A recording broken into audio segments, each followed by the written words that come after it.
chemical sensing and many such sensing applications using standard microfabrication technologies. And in this fabrication world, so there are alternative technologies also, which also in a way using those technologies also you can create devices at micro to nano scale. So today's my discussion will focus on a few such technologies by using which people have created devices for sensing applications and n number of other applications at micro scale and nano scale by using alternative technologies. So that was what actually the focus of my talk. And in the light of this COVID-19 pandemic, you might have seen the world has faced a severe crunch in the diagnostic area, especially. So there were no, forget about sensors, a proper N95 mask was not available in India when this pandemic broke in the early January, February.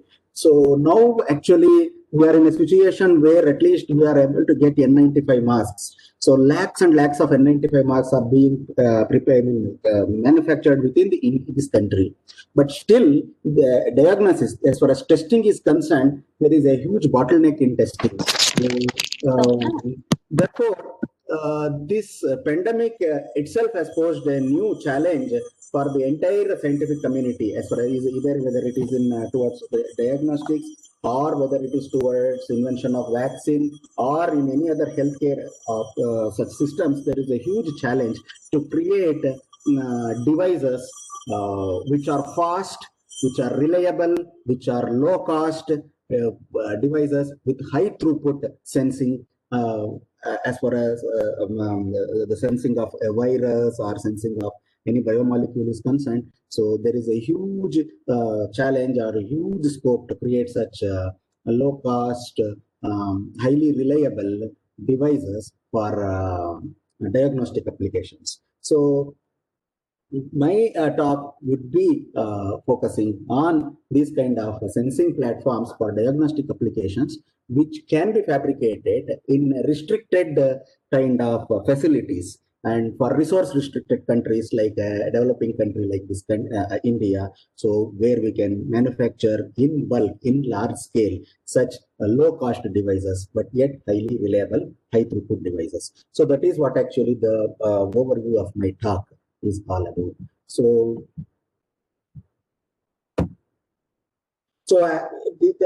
there are a lot of speakers who spoke about nanoscale science and engineering at nanoscale. We need not have to explain much in this slide. So any device, any research or fabrication technology which or science which involves fabrication or characterization of any device or any material in the range of say 1 to a few nanometers, maybe 100 nanometers is called nanotechnology. Why nanotechnology is very prominent is because, as Banu sir was telling in his first in his lecture, that the properties of the materials, be it electrical property, mechanical property, optical property, to take any such property of the material, the properties of materials are very much different when compared to the same material at the bulk scale. So he was giving an example of a carbon nanotube, and the same thing which I am showing here, the carbon which is used to make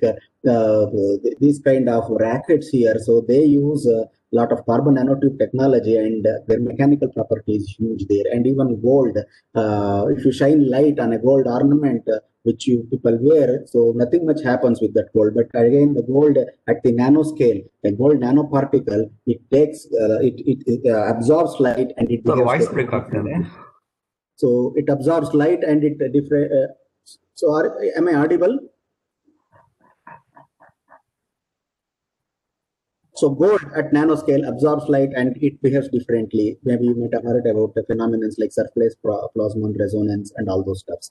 So I need not have to go in deep into these things, which you know already. But the very key thing is assimilating. Voice break ಆಗ್ತದೆ Prashant sir. Hello. Hello.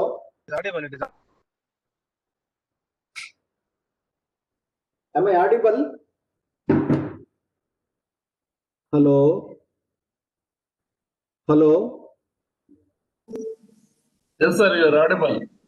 Yeah. So now one of the important thing which we need to understand as far as the word nano is concerned is this. See, most of the scientists,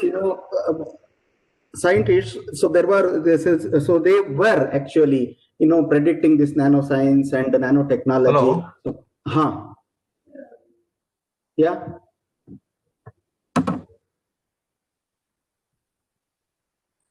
Am I audible? Hello? So much of the research at nanoscale was possible with invention of this kind of state-of-the-art equipments like a scanning probe microscope, scanning electron microscope, which could beat the bottleneck of a typical optical microscope, and we could really visualize, we could really characterize materials, broad spectrum of materials at really nanoscale. So therefore, so as I'm mentioning here, so the invention of this electron microscope really proliferated research in the field of nanoscience and nanotechnology. So as one of the speaker, maybe Banu sir, was mentioning, like man has always tried to mimic nature. So there is a lot of inspiration which we have derived from the nature. One such standing example is these lotus leaves. So these lotus leaves show extremely super hydrophobic behavior. Even if you put a drop of water onto the lotus leaf, it just get carried away. Nothing will stay on the lotus leaf. So scientists were really, interested into in this particular property of the lotus leaf. What they did was they actually took the scanning electron microscopy study of these lotus leaves, and they could see this kind of bumpy kind of structure at nanoscale, really at nanoscale. Maybe it is at a few micron scale. So you can see these kind of bumpy surfaces which are of 10 microns in size. And these bumpy surfaces still has some cilia kind of stuffs like this, and whenever a water droplet fall onto this lotus leaf, they fall onto this bumpy surface, and the contact angle of these lotus leaves were almost 180 degree. So any surface, if its contact angle is less than 30 degree, it is called hydrophilic surface. And if it is so if its contact angle is greater than 120 degree, it is called super hydrophobic surface. Somewhere if the contact angle is around 90 degree, it is called hydrophobic surface. Super hydrophobic means, hydrophobia means it is scared. So hydrophobic means kind of it is scared of water. This kind of surfaces are called hydrophobic surfaces. So where water does not adhere onto this surface. So inspired by this kind of the surface for lotus leaf, scientists could use the standard microfabrication principles, standard microfabrication equipments, which Navkan sir was discussing in detail in his first talk. So all those kind of clean room technologies, vacuum-based technologies have been used, and people could literally create those kind of super hydrophobic surfaces. So these are some of the articles which you can download, and if you are interested, you can see. So people could mimic whatever is there in the nature. They could mimic now the nature at a nanoscale, okay, and create devices or materials with those interesting properties. So they can really synthesize them. And what is the use of it? You can see the use of it. People have started making stain-proof T-shirts. Maybe they are available in the market. You can try and check in Amazon and all. You can buy those kind of stain-proof jackets. So now these T-shirts have a super hydrophobic kind of coated surface on top of them. And similarly, if you can really see, you can see an anti-reflective coated glasses. All your goggles have anti-reflective coating, which is nothing but a thin film whose refractive index lies in between your ear and glass, somewhere at square root of n1 comma n2. So that kind of you can create materials, and you can tweak or tune its optical properties, and you can make use of them for to solve a problem of the society, basically. So now so these three slides which you can see, so this is what electron microscopy and other such characterization facilities, we could see the surface. This is the surface which is visible for us. This is the microscopy. This is what actually the same surface visible under microscope. Now people could study the surface and they could create or fabricate artificially the same kind of surface in the lab scale, and then finally, it is in the market now. So this is how the nanotechnology has transferred. So from a logical construct to a reality at lab scale and to a reality at the market scale. So therefore, this is a kind of confidence which has been developed over maybe past 10 years. So in almost all fields of research which involves nanoscience and nanotechnology, so whatever their idea is there, that idea can be brought into, that logical construct can be brought into reality. So these are some of the physical realities. As I was mentioning, nanofilms or membranes are being used in water purification systems. Nanofilms are being used for anti-reflective coating. Even nano kind of nano-coated microcapsules and nanocapsules are being used for drug delivery kind of applications. So these are some of the applications which are already being used by the industry. So now, the future, of research.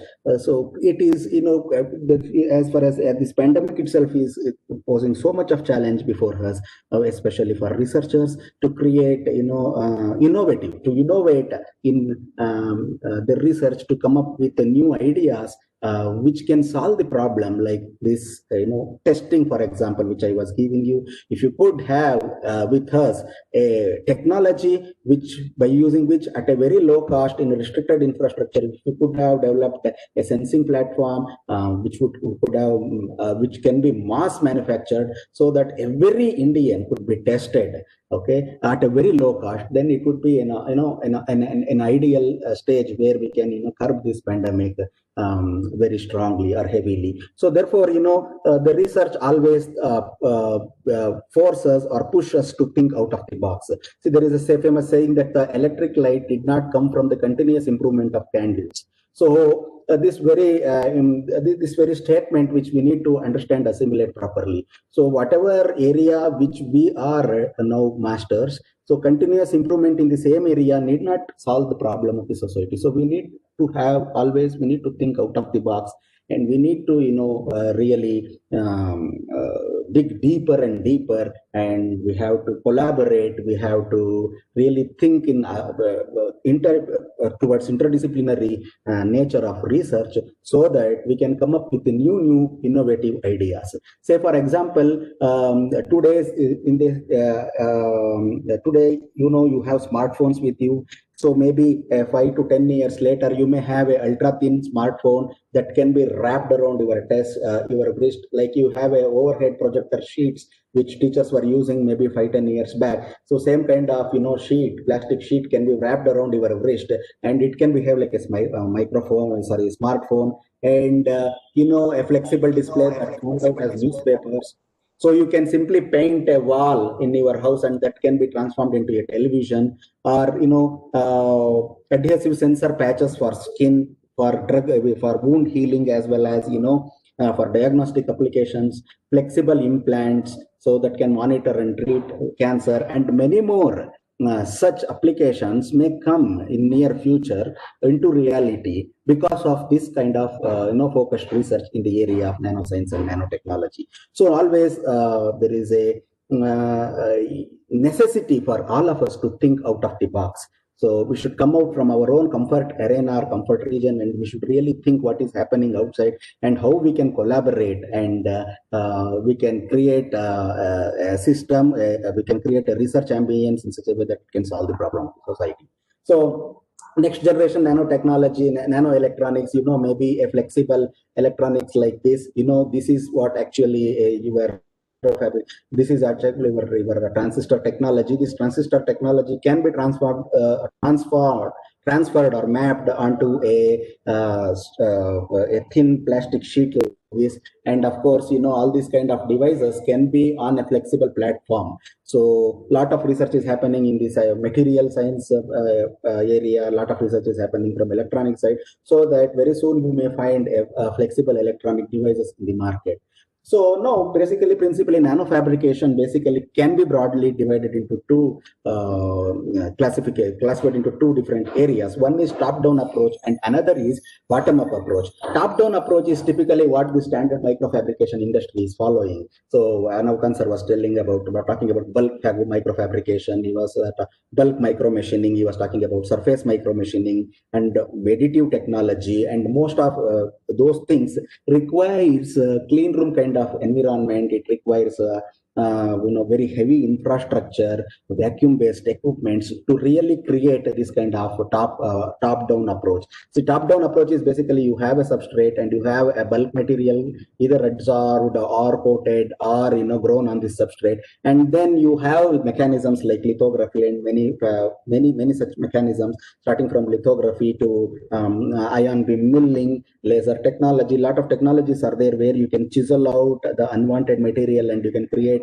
finally a device of your interest. So this is typically the top-down approach. This is typically the approach which has been tried and tested and being followed in the standard microfabrication industry. Mostly it is of that sort. But of course, additive technology is also there, where bottom-up approach is also there in the standard microfabrication industry.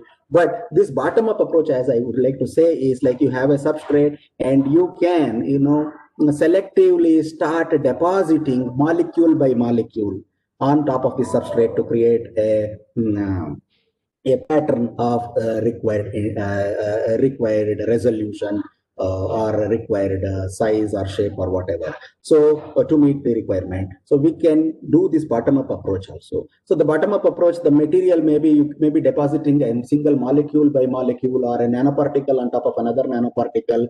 You can simply go on assembling these particles or molecules or biomolecules, even cells, can be arranged in the way you want. They can be patterned, and finally you can arrive at a final device. So these are the two broad classifications of standard nanofabrication technology, according to me. So traditional microfabrication technology, as Banu sir was talking, Navkan sir was talking, you have a substrate and then you expose, so this is typically development of some structure. So this is how actually through a mask, this entire process is called photolithography. This is a photolithographically patterned substrate. Okay, you have two layers here, a thin film of certain material, and that material is etched here. So this is a standard way how microfabrication industry works. So, and you can create by using this kind of top-down process.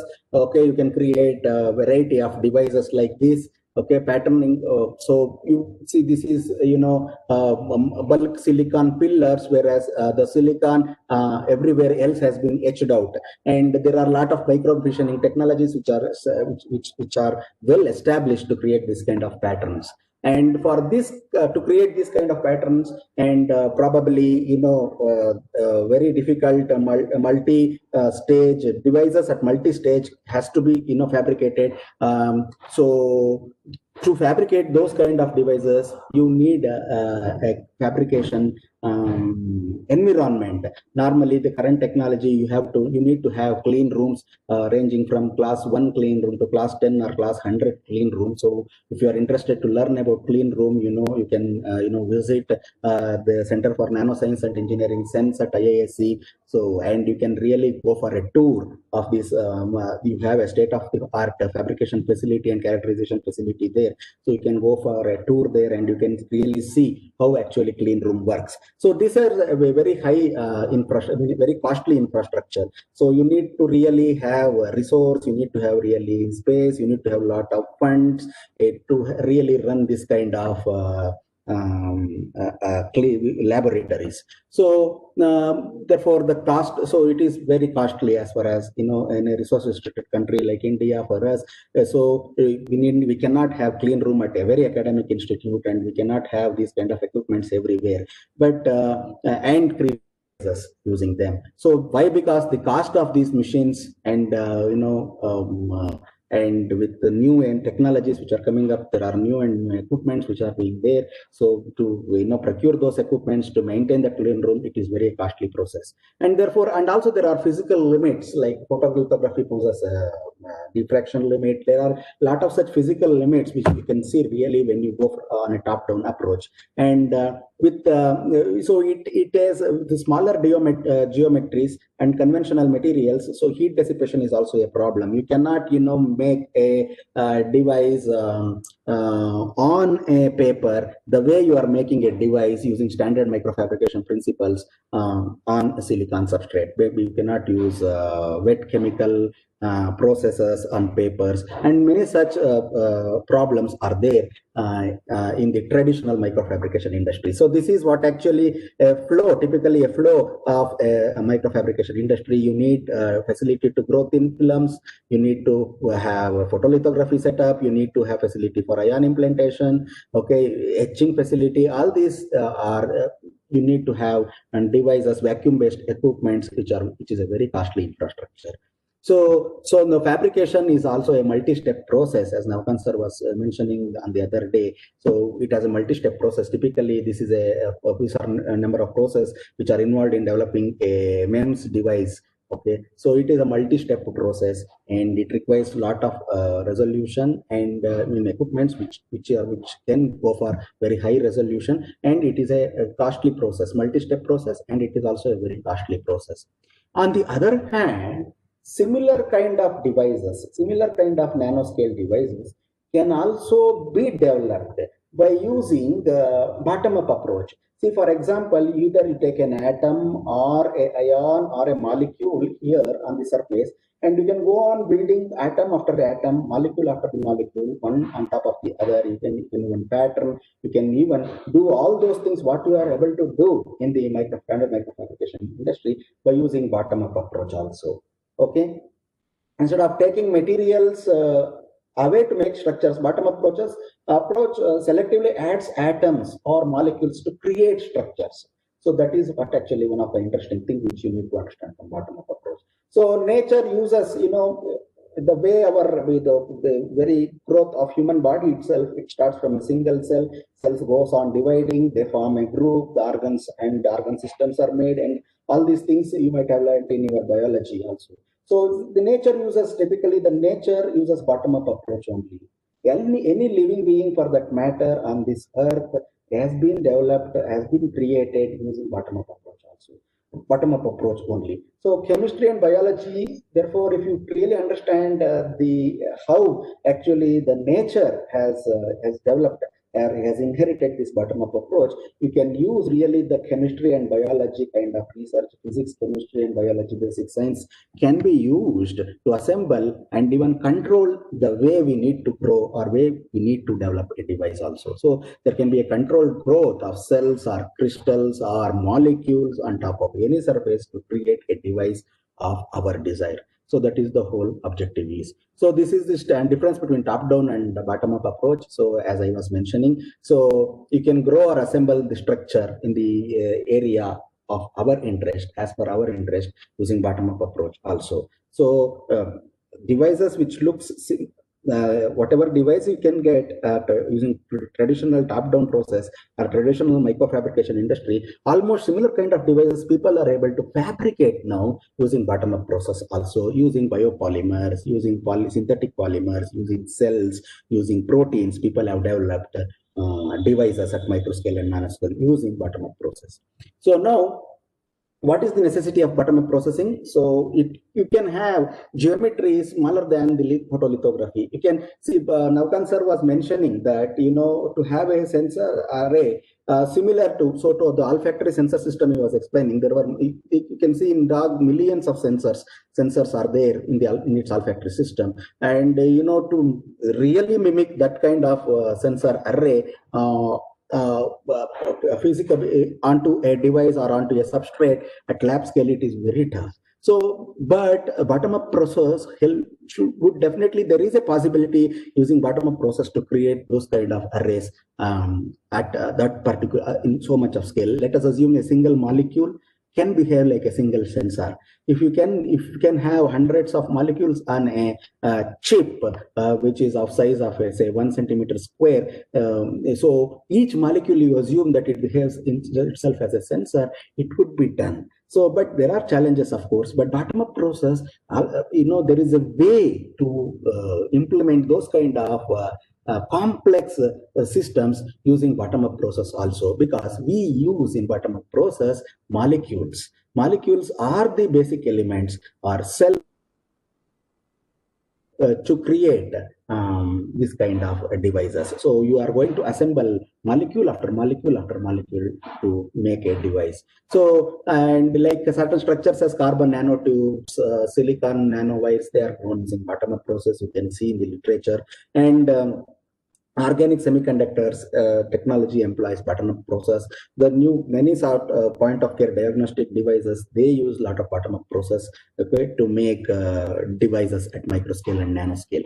So therefore, this bottom-up process can also be done using standard microfabrication industry. They are doing it, but there are alternative low-cost technologies to create micro and nanoscale devices using bottom-up process. One such technology which we have used in our laboratories, which I am going to give to discuss elaborately, and later I'll introduce to many such alternative low-cost technologies also. So the main motivation for us to think about this low-cost technology was, I can explain using this introduction and background. So yesterday people were talking about biosensors and chemical sensors. So any substrate to sense a particular molecule, it should have receptors on top of that surface. Say, for example, you have a molecule A, and the molecule A, if you want to detect that molecule A, you should have another molecule B, or you should have a proper environment created on the surface of the sensor, so that that molecule A come and bind onto the substrate. See, for example, here you have an amine group which is there, okay, and this amine group can really attract other protein, so that it can go and bind on top of that. So this kind of chemistry which enables or equips any substrate to adhere the molecules of interest on top of it, so that further it can sense those, and further it can transfuse those into another physical parameter which can be measured. So that chemistry which equips the surface is and allows the molecules or analytes of interest to bind onto the surface is called surface functionalization technology. There are a lot of surface functionalization technologies available, okay, now, and most of the substrate functionalization technologies are substrate dependent. Say, for example, if you take gold, you need to functionalize it with a thiol, so that molecules of interest can come and analytes can come and bind on top of gold. So if you go for glass, either you have to go for a silane based surface functionalization or a amine based surface functionalization. Surface functionalization chemistry as such is a big area of research, and you can, if you are interested, you can get into it and refer a lot of articles you can see in surface functionalization. So basically, surface functionalization can also be characterized, classified into two groups. One is non-covalent based surface functionalization, other is covalent based surface functionalization. In covalent based surface functionalization, analytes of interest binds onto the surface, onto the receptors by using covalent bonding, which is a very stable bonding. But of course, it has a lot of bottleneck. It is costly in terms of time and resources. Maybe this kind of even in this COVID-19, so testing takes more than 2 days, more than 1 day. There are the actual swab testing, RT-PCR testing takes 2 days, 1 day. So you need to incubate the molecule of interest onto the substrate for hours together, maybe days together in many cases. And whereas on the other hand, the non-covalent based technology, based on non-covalent bonding, material bind each other by using any non-covalent binding, maybe ionic bonding, maybe van der Waals forces, many kind of such binding process. It is a faster binding process.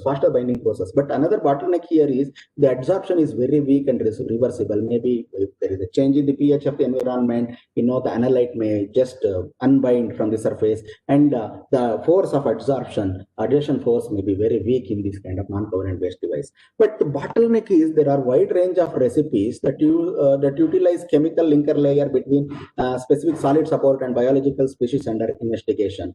So these are some of the slides. Okay, those kind of surface functionalized slides available in the market. They use a lot of, see here they use amine, they are using ester here, so they are using so for gold they are using thiol on top of it. So there are as many number of substrates available, so many number of functionalization recipes are available in the market, and these functionalization recipes are also not not a low cost recipes. They are also a very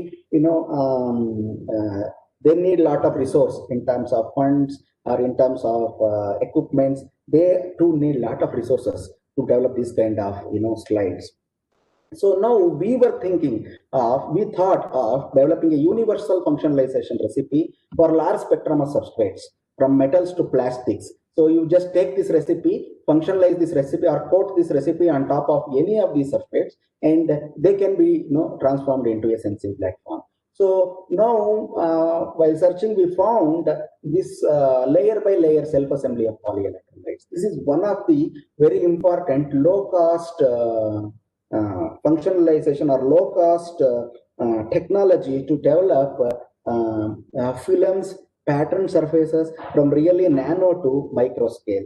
Okay, so this principle is called layer by layer self-assembly of polyelectrolytes, which was invented in early 90s. By a scientist by name Dept, and this has been widely used for a wide range of industry and wide range of research for creating pattern devices and films on a wide range of substrates. So it is a simple bottom-up approach which zip up molecules one after the other films. Yes. And it can be coated without any much modification onto the substrate, and biological species like protein, DNA can be non-covalently attached onto these films. And if you can see these films, there are a lot of applications are also available in these films. Where this is an example for anti-reflective coating, which I was mentioning in my early slide. So the transmission is almost 100% here. So this is anti-reflective coating have been done on plastic using these kind of materials. Hello? So traditionally, this is how it is coated. So these polymers, if you see PAH and PAA are called polyelectrolytes. They are macromolecules. They are basically polymers with a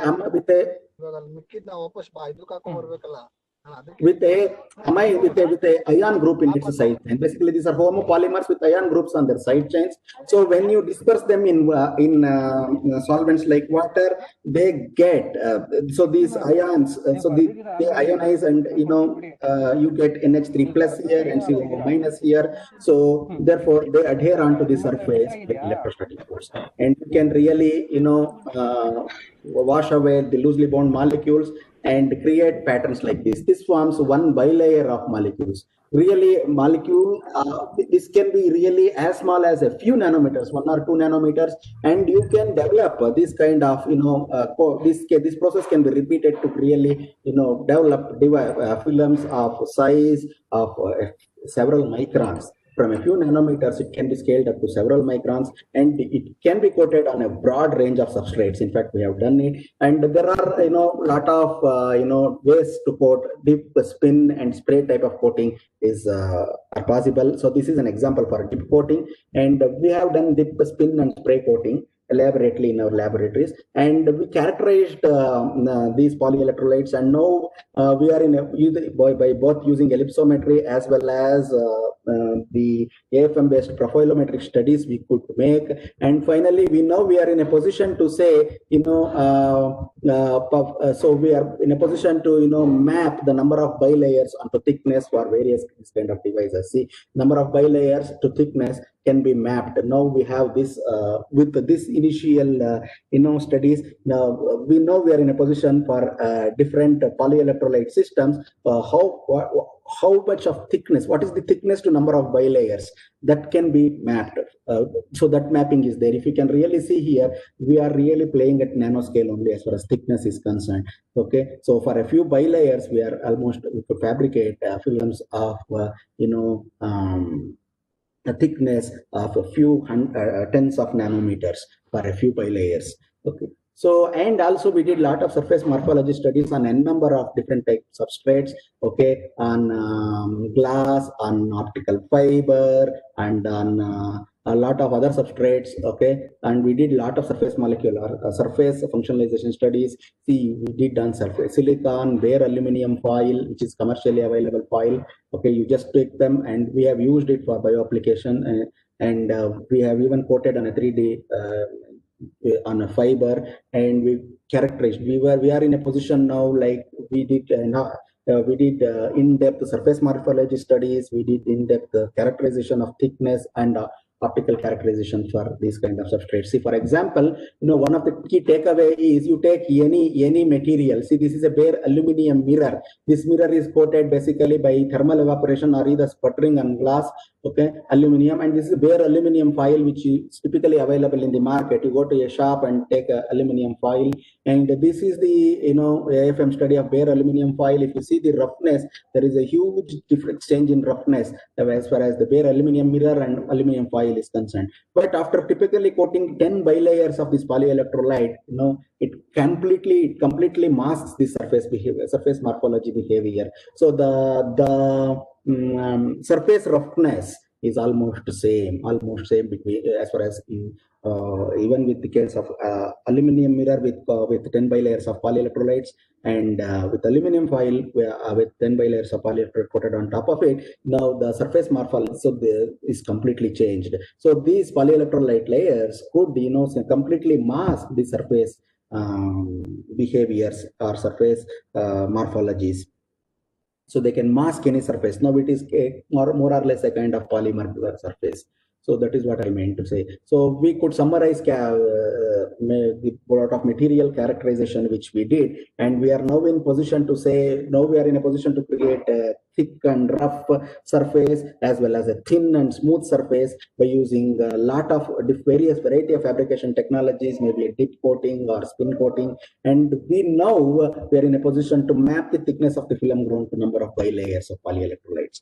Further, we did a lot of in situ analysis of to analyze the adsorption and desorption kinetics of polyelectrolyte behavior using fiber Bragg rating based technology. In fiber Bragg rating technology, you can see this, the lambda b, the reflected wavelength, depends on 2 kappa n effective. N effective is the effective refractive index of coherent cladding, and kappa is the periodicity, pitch periodicity. So now what we did here is we etched the cladding on top of these gratings, and we used this setup for surface functionalization studies. And typically this is the setup, and we could do surface functionalization studies for various systems of polyelectrolytes. So we can see here how actually as each layer deposits, how actually there is the shift in the Bragg wavelength is. So we found, we did a lot of kinetics of adsorption and desorption studies using that. And finally, we could found that for certain systems, okay, the hypothesis of in and out interdiffusion of polyelectrolytes is happening. That is, one of the polyelectrolyte is diffusing in and out there, because of which there is a exponential growth. You can see this is the desorption study. So one polyelectrolyte is desorbing linearly, other polyelectrolyte is desorbing exponentially, because of which there is exponential growth we could see in some of the polyelectrolyte systems.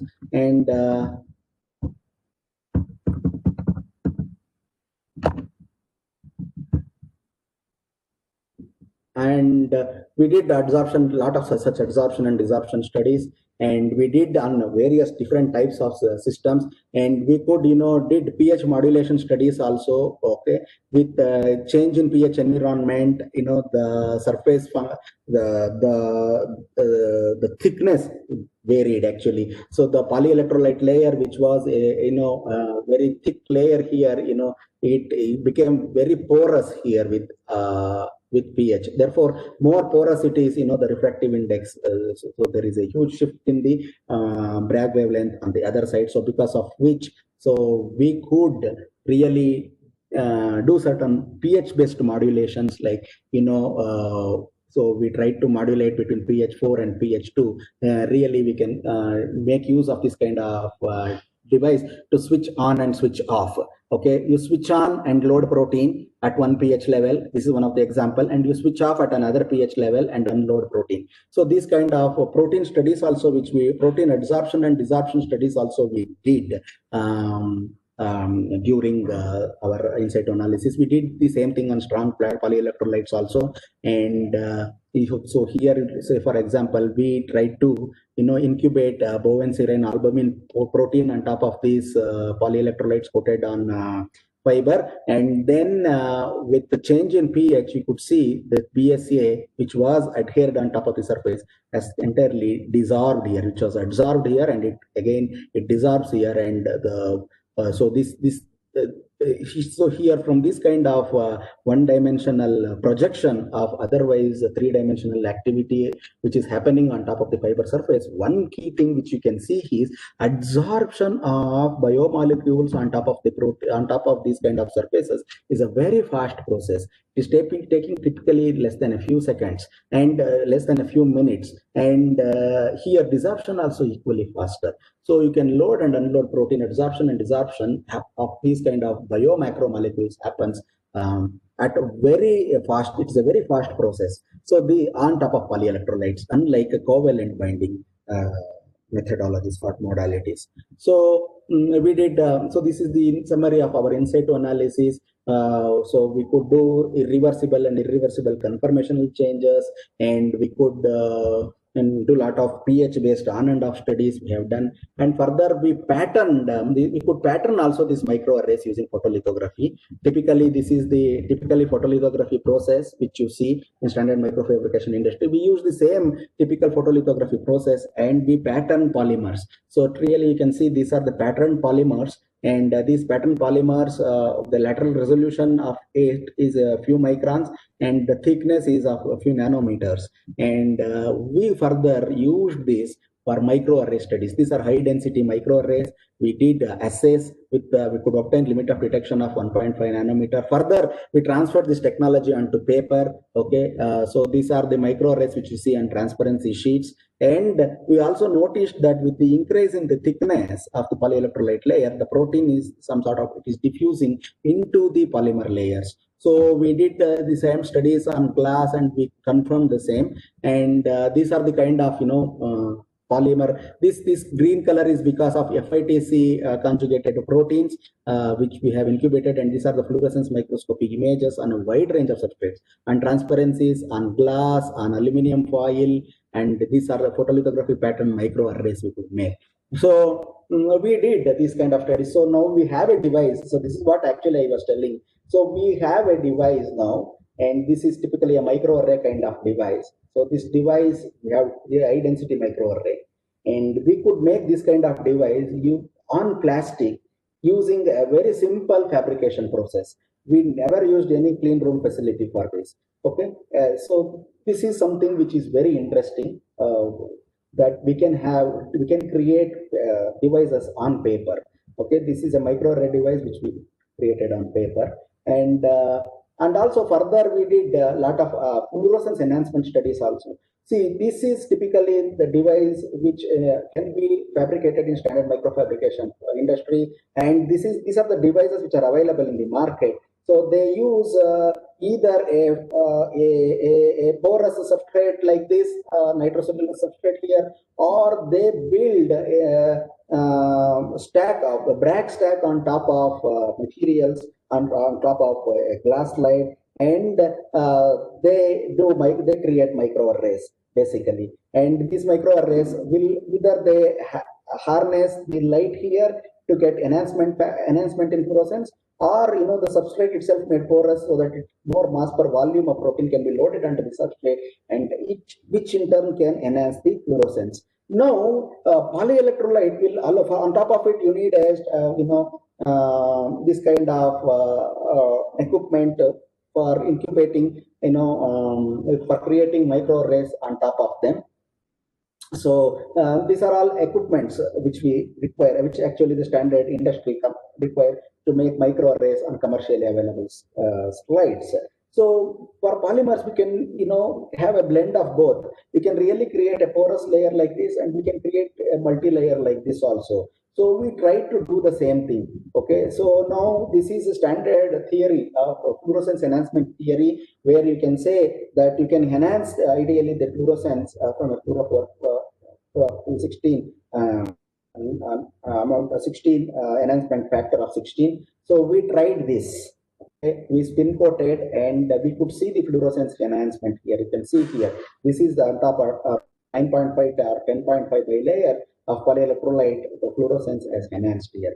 Same. This is the image for control, and and finally we did using ON0 and albumin. Also, these are the fast slides. These are the slides which are available commercially in the market, and our results are, as far as protein incubation is concerned, were almost similar to the fast slide. So the intensity was almost same here. However, and further we did assay on top of them. Therefore, in assay, there definitely the enhancement factor is little lower in our slides compared to the commercially available slide. Of course, there is a huge scope for improvement.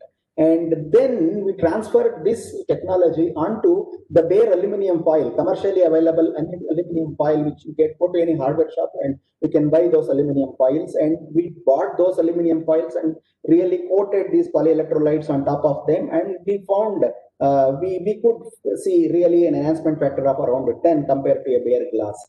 And this is the assay on aluminum foil. Okay, and this our assay on aluminum foil was almost comparable with the assay which we did on an aluminum mirror. So to create this mirror, you really need vacuum-based technology. For to create this kind of aluminum foil is directly available. You just coat polyelectrolyte on top of them, so you get your device.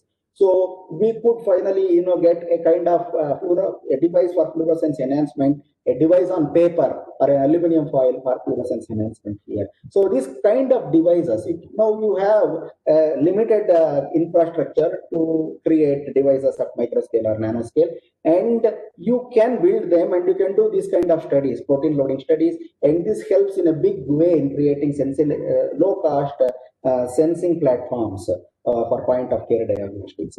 So key term is like we did a lot of ex situ and in situ studies, and we found that polyelectrolyte multilayers of identical morphology can be grown at a very fast rate. And we did lot of functionalization studies. We could make we could pattern high density protein microarrays. We could have a fluorescence. We could have a device on paper which could enhance fluorescence by a factor of around 10. Okay, further we proceeded. So now currently we are working on this factor. So earlier I was telling, protein not only bind on top of the substrate, but also it can diffuse into the substrate. So we are working on this. So we did a lot of analysis on dip coating. So we can see this diffusion factor is slightly more than compared to the spin coating. Dip coating is slightly high. And further, recently we did a lot of experiments on spray coating. And in spray coating, the diffusion coefficient, we are almost the penetration depth is almost here it is 20 for dip coating. We could arrive at penetration depth of almost 60 or 80. So our results are almost tracing this red curve here in the simulation.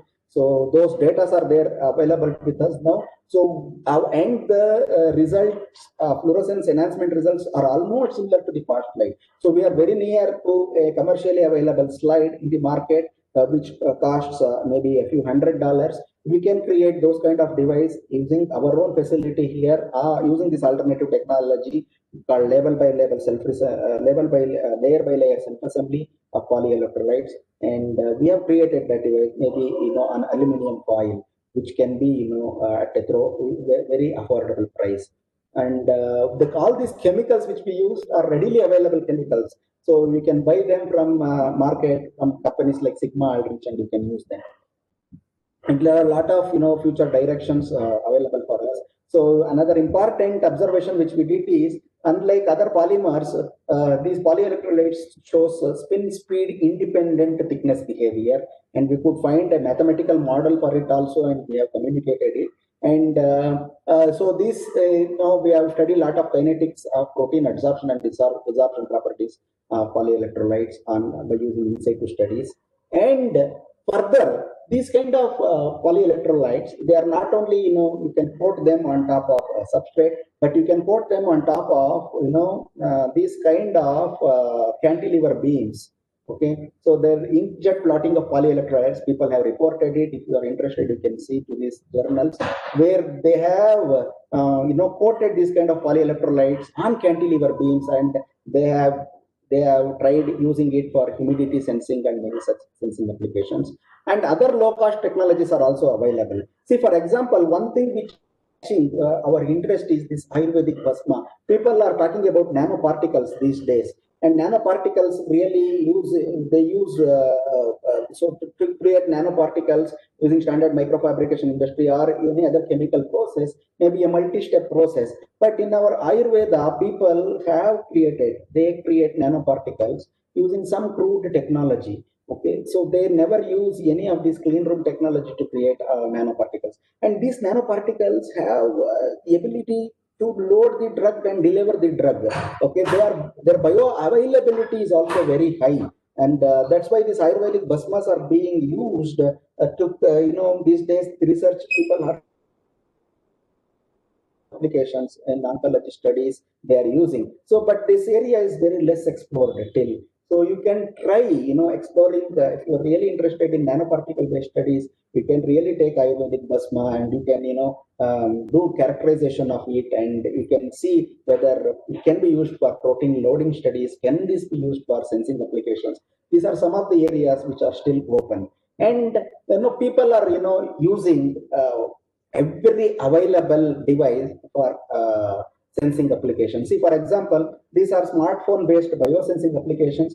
Here, there is a patch which this user is using, which is taking his basically sweat as the parameter, sweat, and he is using that sweat. They have built an app, and here they are using for hyponatremia studies, the sodium phosphate. This sweat of saliva. So this comes in a huge way, helps you for athletes, and also patients with blood pressure and all to study this sodium level concentration in their blood. So basically, what I am trying to say is here they have built a microscope, fluorescence microscope, by using the typically available, mobile phone, and also some sort of optics they have played here, and they could finally get a fluorescence microscope. So these kind of microscopes can be used for water contamination studies, can be used for diagnosis of malaria kind of diagnosis. So they can be used. And they are low cost. You can take it away, carry with you wherever you go, and a low cost kind of setup which has been used for biosensing applications. And this is one of the alternative technology which you can really, if you are interested in optical devices, to create optical devices, you can go and dig deep into these things. These are very low cost alternative technologies. Other low cost alternative technology which is of very interesting, or which is very useful, in fact, is a paper-based microfluidics. People are talking about paper-based microfluidics, and I think Banu Prashant sir he spent around 2-3 minutes on microfluidics setup. Also, one of the paper he was citing. So this is a kind of device, zero cost diagnostics. They have come up with some large wide side. Is one of the top 50 chemists in the world. You can visit his website. You can see these things. They have built microfluidic channels, microfluidic devices on paper. Multi-level microfluidic devices like this on paper has been built, and they have used it for a variety of applications, especially diagnostic applications.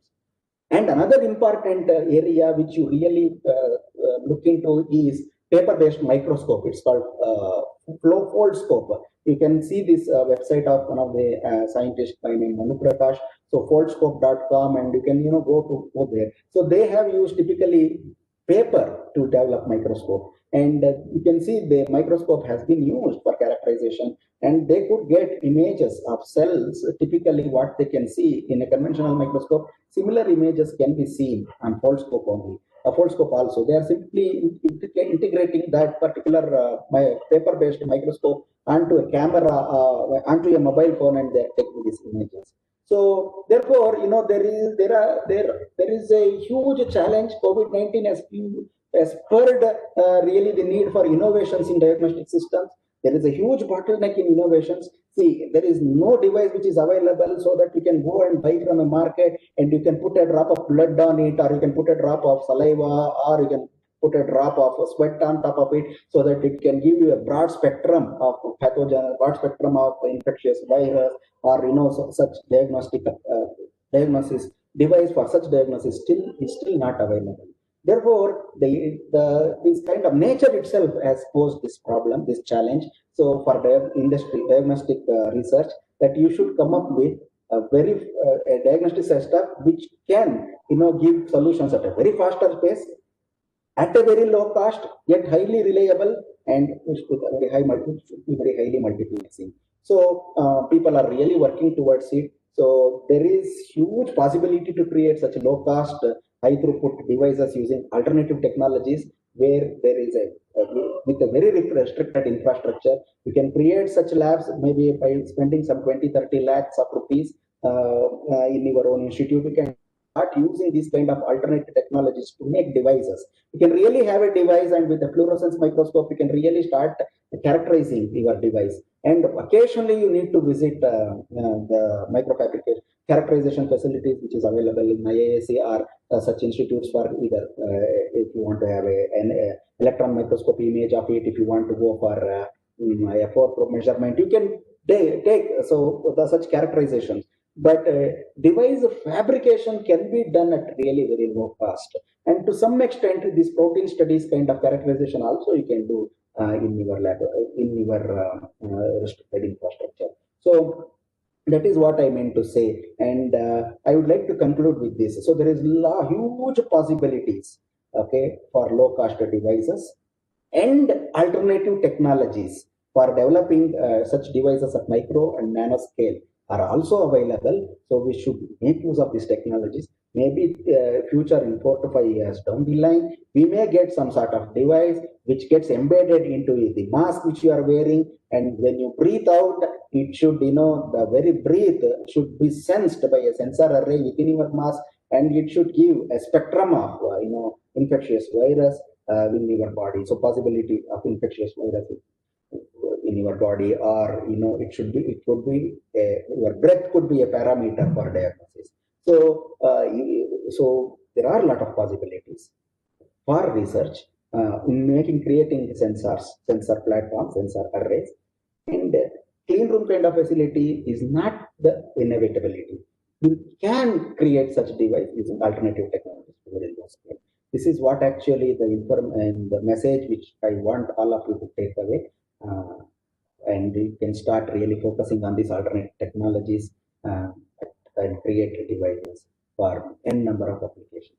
So with this, I would like to say thank you to all of you.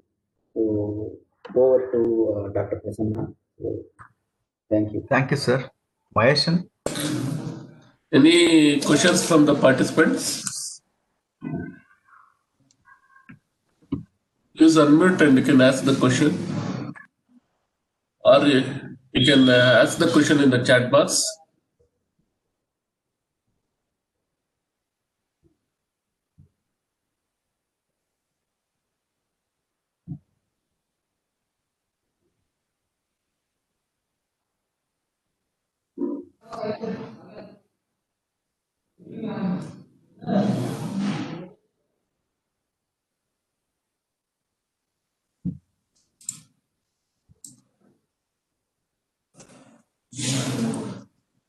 Okay, sir. That paper is available in the market. That paper, what you told, Prashant, sir. Hello. These fast slides are available in the market. Yes, fast slides are available in the market. What is the cost of that paper? One second. No, those fast slides typically cost a few, dollars, few $100. But this kind of paper-based diagnostics, so still, as far as biosensors are concerned, the only sensor which is available in the market is this pregnancy sensor. Other than that, you can see a lot of glucose biosensors available. And when Naukan sir was talking about chemical sensor, they have done a lot of work on biosensing also, especially glucose sensors. So they have this kind of so point of care for device for glucose biosensing, especially the glycated glucose biosensing. They have come up with those kind of devices. You can check those devices. But really, a paper-based device, a calorimetric device, or any such device is still not available in the market. So hopefully, in near future, you can have a paper. Okay, you just put a drop of saliva or blood on top of that paper and insert it into a handheld device, and it should really kind of a barcode for all the diagnosis. So those kind of devices are going to come in future. Okay, sir. One more question is there: how to reduce toxicity of nanoparticles like CNT?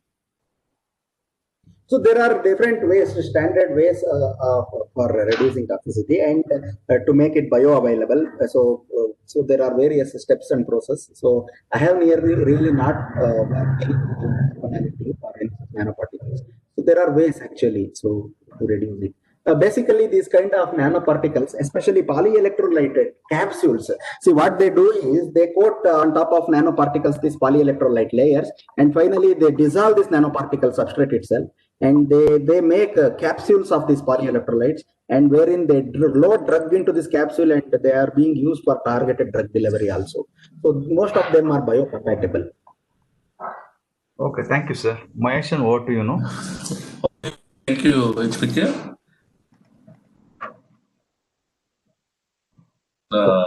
Sensors at nanoscale.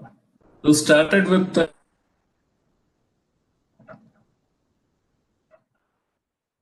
Hello, I'm not audible. I'm not. You're not audible. nanoscale and fluorescent enhancement using aluminum foils and current. Hello, I'm not able to listen. Hello. Okay, sir. I'll take care. Hello. Thank you, Dr. Prasanna, sir. For current research and also for COVID-19 pandemic situations. Thank you. Thank you. Thank you very much. Thank you. Sir, Dr. Prasanna, sir, on behalf of the Department of Electrical Engineering, heartfelt thank you, sir, for your eye-opening session and exposed to the field of pandemic COVID-19, how to test and how to make that easier. That one. Thank you, sir. HPK, sir. Thank you. Thank you, sir. Now I request all participants to fill the feedback form, and we'll meet around 11:55.